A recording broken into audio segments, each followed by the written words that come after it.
My name is Sarah Thompson. My life has been turbulent from the moment I was born. Being born without sight in my left eye would greatly influence my destiny. My childhood memories are fragmented and hazy. I can't even clearly remember my parents' faces. All I remember is the constant discomfort I felt and the cold looks from my parents. Sarah, get out of the way. You're in the way, can't you see? I heard such words almost every day. My parents probably couldn't accept from the beginning that my left eye couldn't see. To them, I might have been a defective product. By the time I started school, I was acutely aware that I was different from other children. It was difficult to make friends, and I was always alone. The teachers were kind to me, but I felt it was out of pity. I remember the day before my 10th birthday, my parents were unusually kind to me. Sarah, tomorrow is your birthday. We'll take you to a special place. I felt a small hope at my mother's words. Maybe this would deepen our family bond. That's what I thought. The next day, we drove for a long time. I desperately observed the changing scenery outside the window with just my right eye. The lush green cityscape gradually changed to a desolate desert landscape. "We're here, Sarah," my father said. When we got out, the scorching sun enveloped us. Looking around, all I could see was sand and rocks stretching to the horizon. "Wait here. We'll be right back," they said. With those words, my parents got into the car. I heard the engine start, and the car drove away. I continued to wait there as my parents had told me. 1 hour, 2 hours. Even as the sun began to set, my parents didn't return. How long did it take me to accept the reality? I had been abandoned by my parents. In the middle of the Arizona desert on my 10th birthday. I cried until my tears dried up. Then, I started walking to survive. Not knowing where I was heading, I just kept walking desperately. My throat was parched, my feet were buried in the sand, and my whole body ached from sunburn. Night fell, and the cold seeped into my bones. The starry sky was beautiful, but I had no leisure to enjoy its beauty. I laid my exhausted body on the cold sand. "Someone, help me," I mumbled in a hoarse voice as I lost consciousness.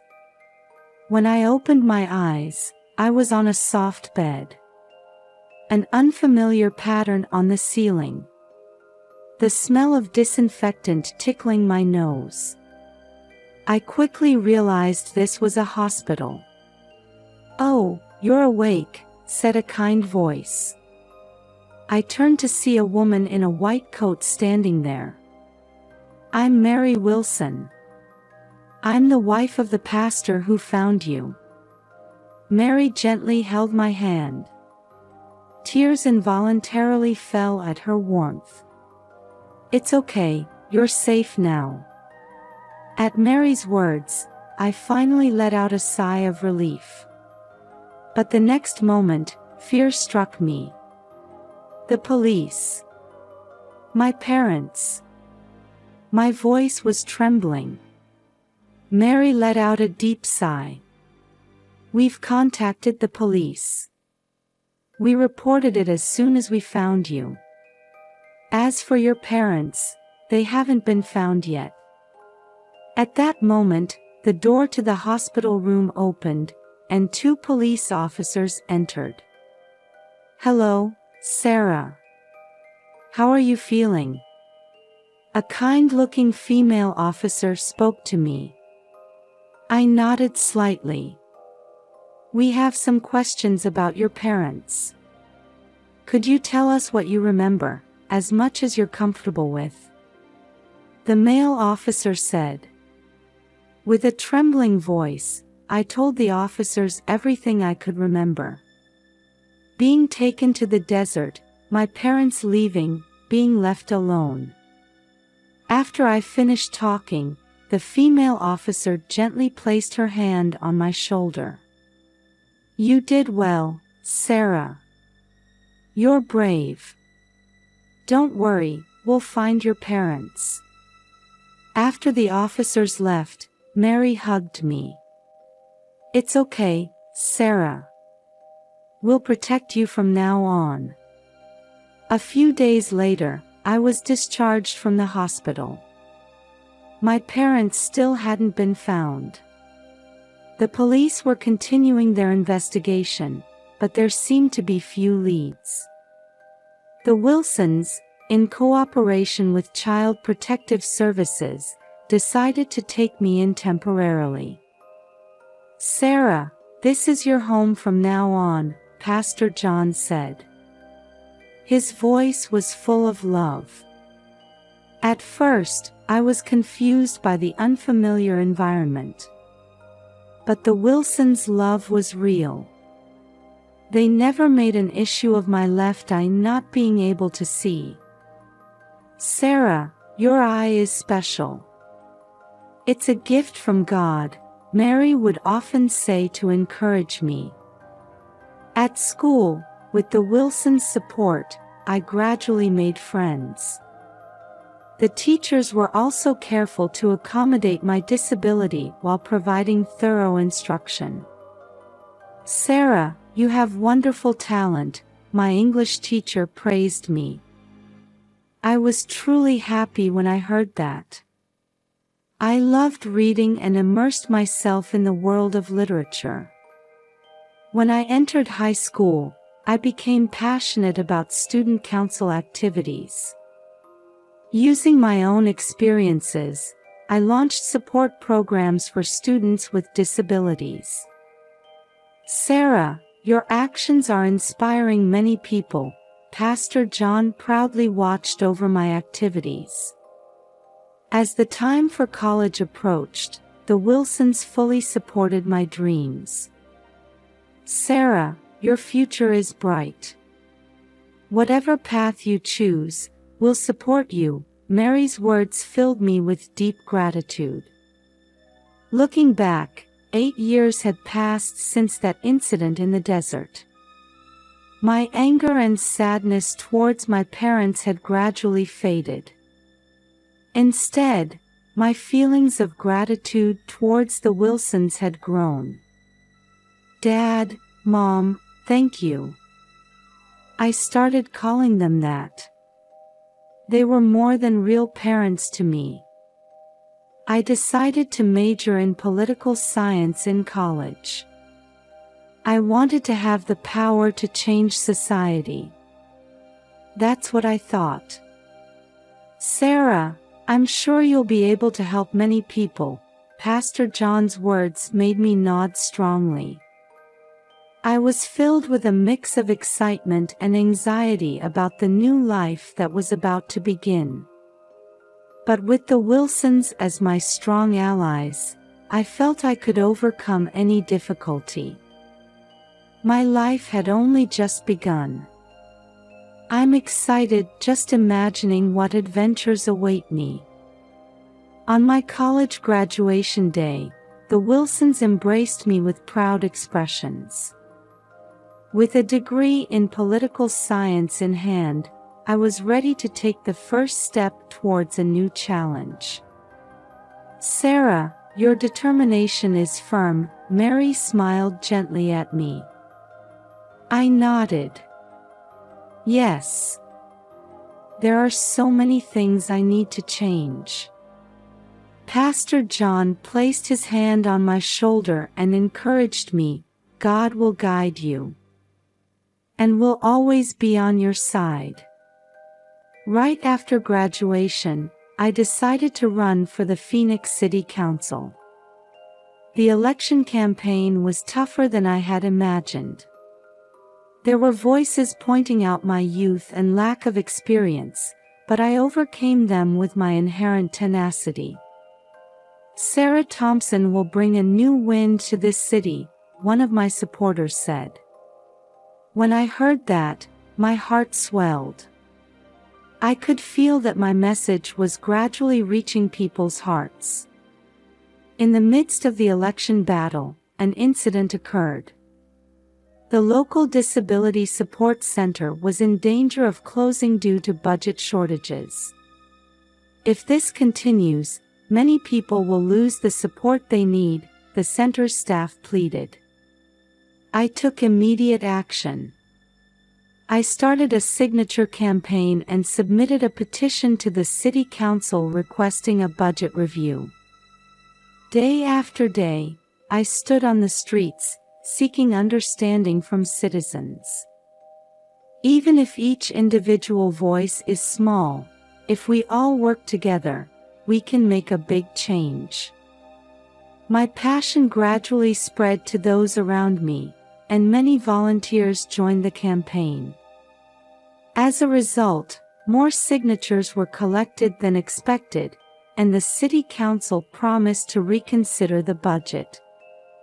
This event had a big impact on my election campaign. Many citizens highly appreciated my initiative and determination. On election day, I waited for the results with my heart racing. And when the votes were counted, it was decided that I would become the youngest city council member. "Sarah, congratulations." The Wilsons rushed over. Tears were shining in their eyes. "Thank you, Dad, Mom. This is all thanks to you too." My days as a city council member were busier than I had imagined. Meetings, committees, dialogues with citizens. Every day was a series of new challenges.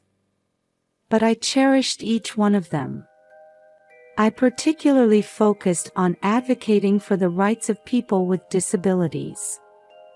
Using my own experiences, I proposed various policies such as promoting barrier-free environments, expanding employment support, and improving educational environments. Councillor Thompson's proposals are really improving the lives of many citizens, a man in a wheelchair thanked me one day. At those words, I truly felt that becoming a politician was the right choice. However, not everything went smoothly. There was criticism from the opposition, and sometimes even personal attacks. At such times, the Wilsons always supported me. "Sarah, you're doing the right thing. Never give up." Mary's words encouraged me countless times. By the time I was serving my second term as a city council member, my name was widely known throughout the state. And one day, I received an unexpected proposal. "Councillor Thompson, we'd like you to run for governor," a party executive approached me. I was surprised, but at the same time, I felt a great possibility. If I became governor, I might be able to change the lives of even more people in a positive direction. After deep consideration, I decided to run. An even bigger challenge was waiting for me. From the moment I decided to run for governor, my life changed dramatically. My experience as a city council member was valuable, but policy-making with the entire state in mind was a completely new challenge. The election battle was fierce. My opponent was a veteran politician with abundant financial resources and a strong support base. They relentlessly attacked my youth and lack of experience. "It's too reckless to entrust state government to candidate Thompson." Such criticisms filled the media day after day. but I never gave up. It's true that I may lack experience, but that's precisely why I can approach state politics with a fresh perspective. In debates and street speeches, I continued to confidently advocate my beliefs. I presented concrete policies on a wide range of topics, from disability rights advocacy to education reform, environmental protection, and economic revitalization. "Sarah, your passion is moving people's hearts," Mary's words encouraged me. The Wilsons were still my strongest supporters. As the election campaign was entering its final stage, an unexpected situation occurred. The secret of my birth was leaked to some media outlets. Candidate Thompson was abandoned by her birth parents at the age of 10. Sensational headlines circulated throughout the state. I was shaken, but I decided to use this opportunity to honestly talk about my past. It's true that I was abandoned by my parents, but I was blessed with wonderful foster parents and have come this far supported by many people. This experience is the driving force behind my politics. Contrary to expectations, this confession resonated with many voters. My life story of overcoming hardships touched people's hearts. On voting day, I waited for the results with a prayerful feeling. And as the vote count progressed, a surprising fact became clear. I had won. Sarah Thompson decided as the next governor of Arizona. Seeing my face displayed on the TV screen, I couldn't help but shed tears. My long-held dream had finally come true. "Sarah, congratulations." Pastor John embraced me. Mary, with tears in her eyes, said, "We're so proud of you." Amidst the excitement of victory, preparations for the inauguration began. The content of the ceremony, the guest list, security measures. There were mountains of things to consider. And finally, the day of the inauguration arrived. A large crowd of citizens had gathered in the square in front of the Arizona State Capitol. I took deep breaths, trying to suppress my nervousness. "Are you ready, Governor?" an aide called out to me. I nodded and headed towards the podium.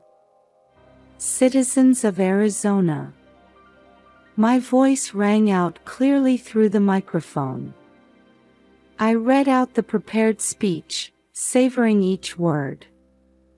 "I hereby swear to do my utmost for all the people of this state." Just as the speech was reaching its climax, suddenly, a commotion broke out in the audience. I paused my speech for a moment. And then, two figures emerged from the crowd. At that moment, my body froze.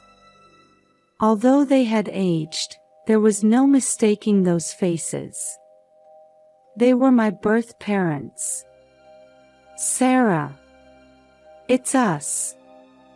My mother's voice faintly reached me. It was the first time I had heard it in 28 years. My father stood silently, but his eyes were fixed on me. The venue was in an uproar. Security personnel were trying to approach my parents. My mind went blank. I couldn't think of how to respond. At that moment, my eyes met with the Wilsons, who were sitting in the front row of the audience. They nodded quietly at me. That gesture brought me back to my senses. Taking a deep breath, I turned back to the microphone. "I apologize for the interruption. Let me continue my speech. My voice might have been shaking a little, but it never broke. My life has not been an easy one. However, all of those experiences have shaped who I am today.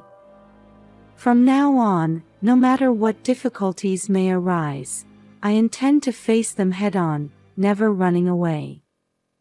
The venue was dead silent. I glanced in the direction of my parents. They were looking at me with complex expressions. Finishing my speech, I bowed deeply. A big round of applause erupted, enveloping my ears. It was the beginning of a new chapter. And at the same time, it was a confrontation with a past I had sealed away for years. What kind of developments await from here on? With a mixture of anxiety and expectation, I quietly closed my eyes.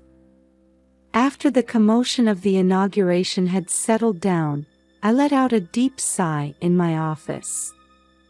Outside the window stretched the vast Arizona desert. 28 years ago, I was abandoned in that desert, and now I stand at the top of this state. I can't help but feel the irony of life. A knock sounded, and my secretary peeked in. "Governor, sorry for the wait. I've brought them." Tension runs through me. The door opens, and two elderly figures appear. My birth parents. "Sarah." My mother's voice is trembling. I stood up and took a deep breath. "Please, have a seat." The two nervously sat down in the chairs.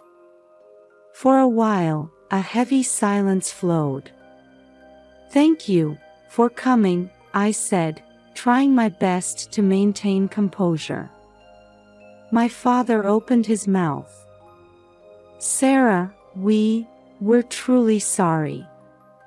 At those words, 28 years' worth of emotions welled up all at once. Anger, sadness, and a strange sense of relief. Why did you do such a thing?" My voice was slightly shaking. My mother began to speak through tears. "At that time, we were young and foolish. We didn't have the confidence to raise a child who couldn't see with her left eye. But that's no excuse." My father continued, "We regretted it every day. But we were too ashamed to have the courage to contact you. And before we knew it, so many years had passed." I listened to their story in silence. Complex emotions were swirling inside me. "We're proud of your success," my mother said. At those words, I couldn't help but give a bitter smile. Even though I wasn't your daughter for 28 years. The two hung their heads. Then, my father said in a small voice, "Actually, we need your help." I furrowed my brow. "What do you mean?" My father hesitantly began to speak. "For the past few years, we've had a series of business failures. We've accumulated a large debt." "Debt?" I couldn't hide my surprise. My mother continued, "We've lost our house and car. We're currently staying at a friend's place."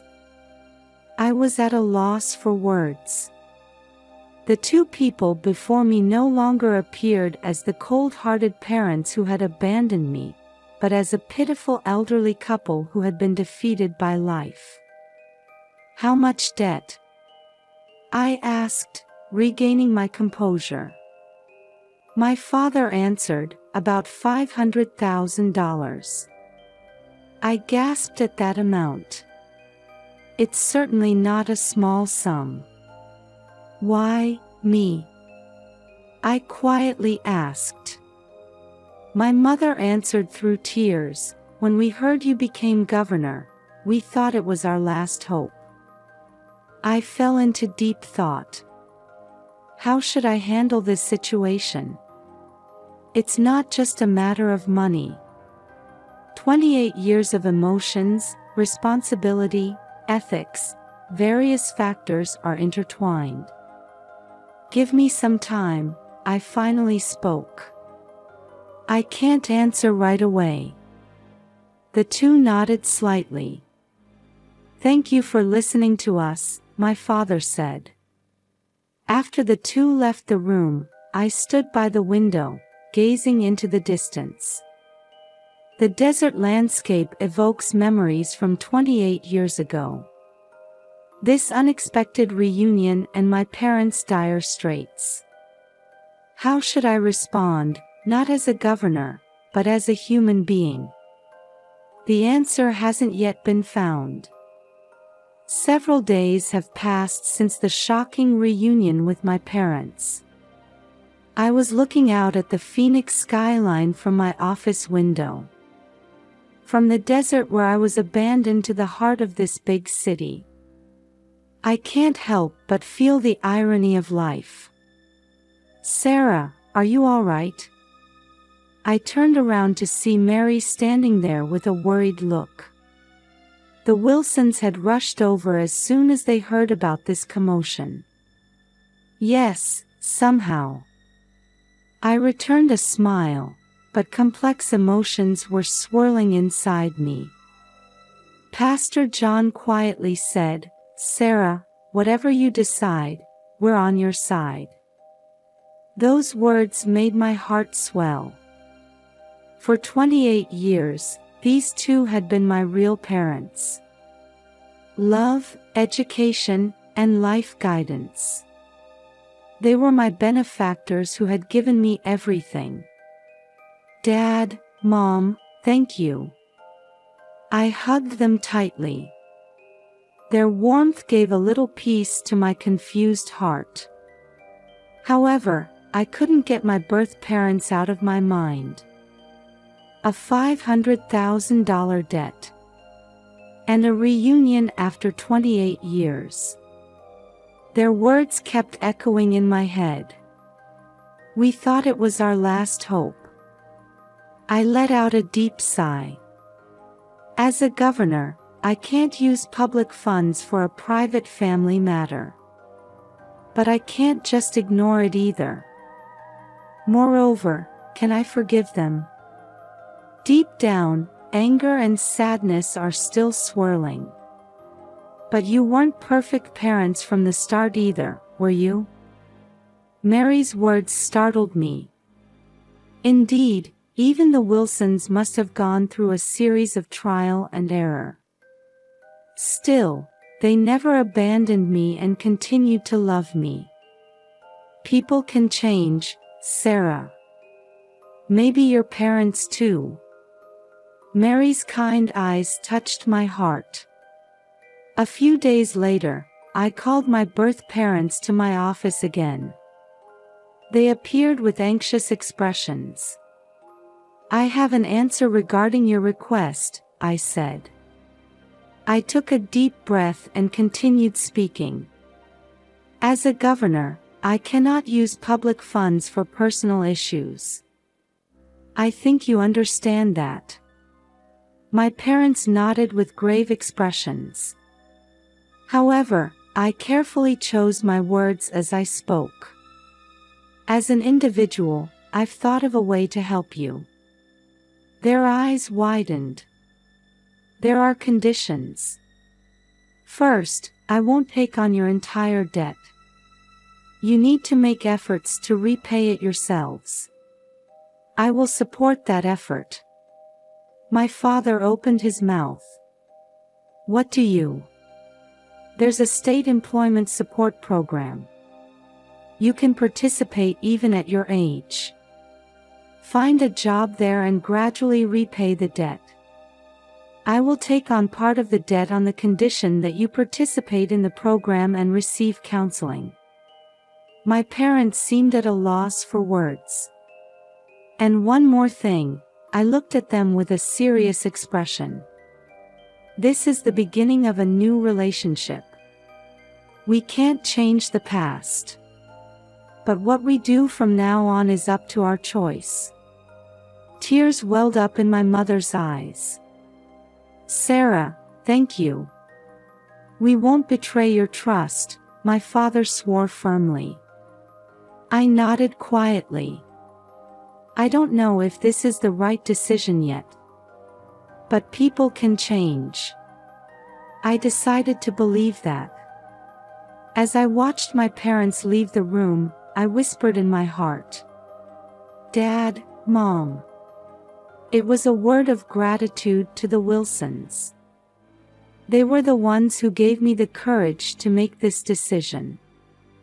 Outside the window, the strong Arizona sunlight was illuminating the desert, as if heralding the beginning of a new chapter.